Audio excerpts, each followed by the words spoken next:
Hello, greetings to another video. I thought I would do a little quick Q&A because I've not done one in ages, and I'll be honest, I've had like a bit of not time off, but because I was away in Thailand, I'm just filling you with excuses, but there'll be regular videos from now on. And this is starting with a little catch up, so a little Q&A.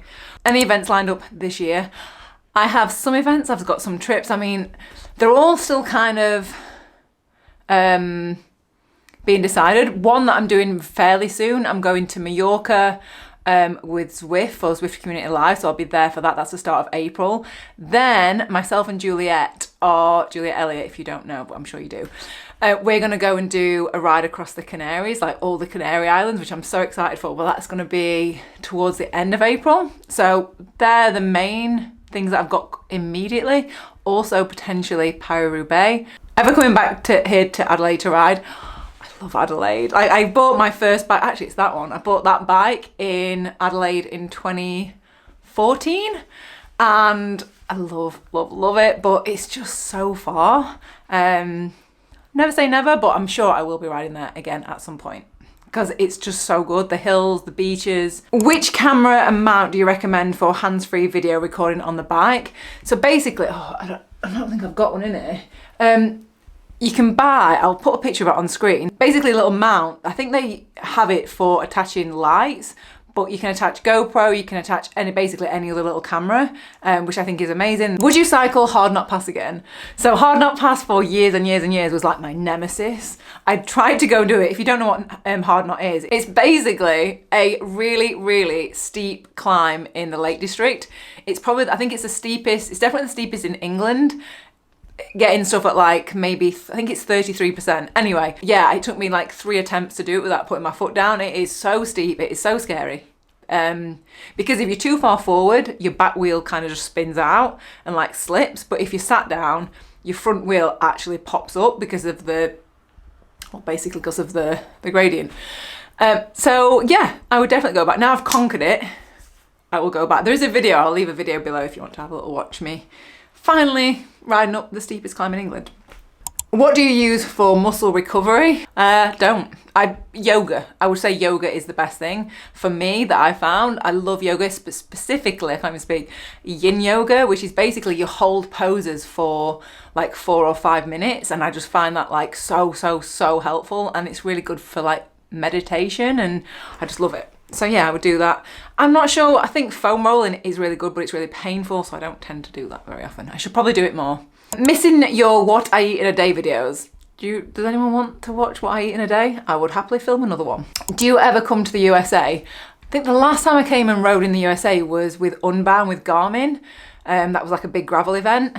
And I've ridden from San Francisco to LA, so I've done that before. What else have I done in America? But yeah, I would definitely come back. I want to experience more of what the US has to offer because I think it's a beautiful place with some really good mountains. Have you ever ridden fixed gear? No. Got no real intention to either. I like my gears. I like my climbs, you see. Oh, this is a good one. Would you ever do All Points North again? So All Points North, I think it's like 1,100 kilometers. It's kind of race, but not a race, around the north of England. And the climbing is absolutely just insane. You have to create your own route across 10 checkpoints. And again, this is like the thing with Hardknott. It took me, was it 3 attempts? Yeah, 3 attempts. I trained 1 year for it and I really hurt my Achilles, so I couldn't do it. The first year, anyway, it's a cool story, bro. Probably not. I think because I've done it once and it was just so hard on my body, I've done it. Have you thought about cycling in the Rocky Mountains? Yes, absolutely. One day. Trying hard to grow on social media from a cycling perspective, how did you do it? I was just very consistent, and that's what you have to do. And you've also genuinely got to like what you're doing and filming. Like, I think if I'd started YouTube thinking, this is going to be my job, I need to just do this as I did it as a hobby. It was something that I genuinely loved doing, and then it just became my job because I just did it for so long.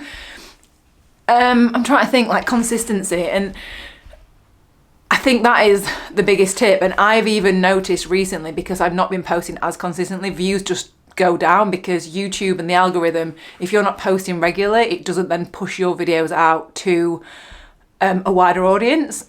And so that's why I need to get back being consistent on YouTube. I think it's because I had so many different events, it was kind of like hard to kind of maintain that. But yeah, what I would do, film stuff that you actually really enjoy doing, share it, be consistent, and just be patient, because there's no quick fix of getting views and stuff on social media. You just got to play the long game. Do you cycle tubeless? On my gravel bike, yes. Road bike, no. I just like old school. I like rim brakes. I like tubes. Very old school. Favourite Yorkshire Dales climb? Oh, that's quite tough. I love Park Rash for the reason that it still scares me. Every time I do, I don't think I want to get up this today. Like, I always have that like excitement, fear about doing it. What other ones do I really like?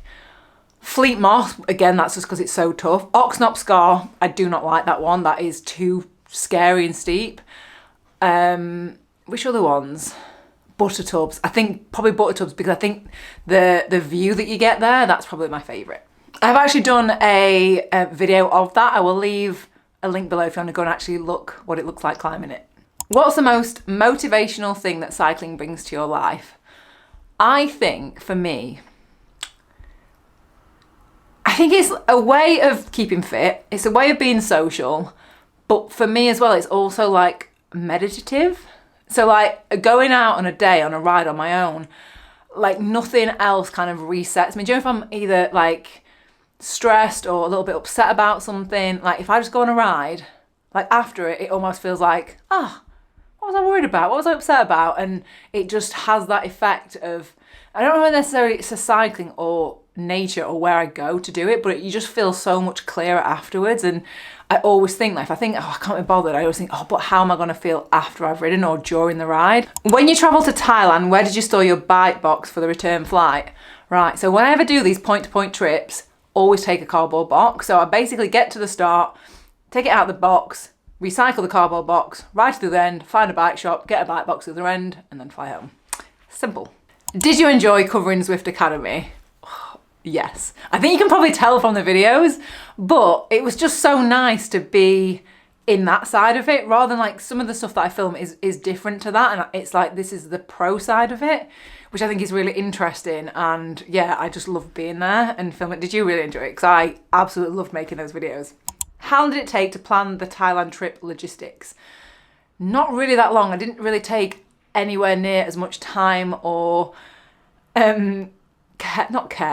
just didn't take as much time planning it, because I know from previous experience how good the food is there, so it's quite easy to get stuff. Whereas in other places where I've been, it's been a lot less populated, so I've had to be very careful about where I'm stopping, where I'm going to get food stops, planning the route around good food and drink stops. Whereas Thailand, it's pretty good to get food and drink from anywhere because there's so many 7-Elevens. How do you manage to charge in of all your devices on long or multi-day rides? Basically, I'm staying in hotels or bed and breakfast or places with electricity at night, so I just basically plug it in.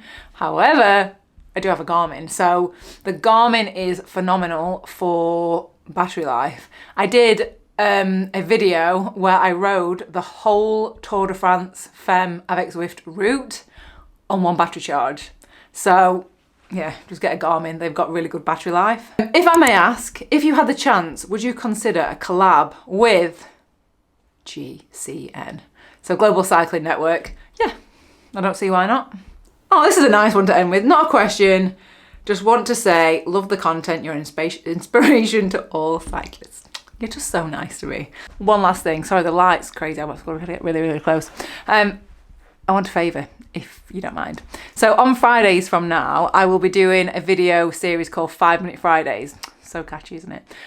But in those videos, it's going to be a 5-minute video or less, where I want to be able to either share a skill that I've learned, teach you to do something, or answer a question on a specific topic. So I want your suggestions of what you want answering, what you want to see, what you want to learn, anything. It can be anything to do with cycling. So leave your suggestions in the comments, and then this Friday will be the first of that video series, because yeah, I just want to be able to share hopefully some of the stuff that I've learned, or yeah, maybe it's something that I learn and then I teach you. So it can be absolutely anything. So leave them in the comments, and thank you for watching, and I'll see you on the next video. Goodbye, goodbye, goodbye. Bye.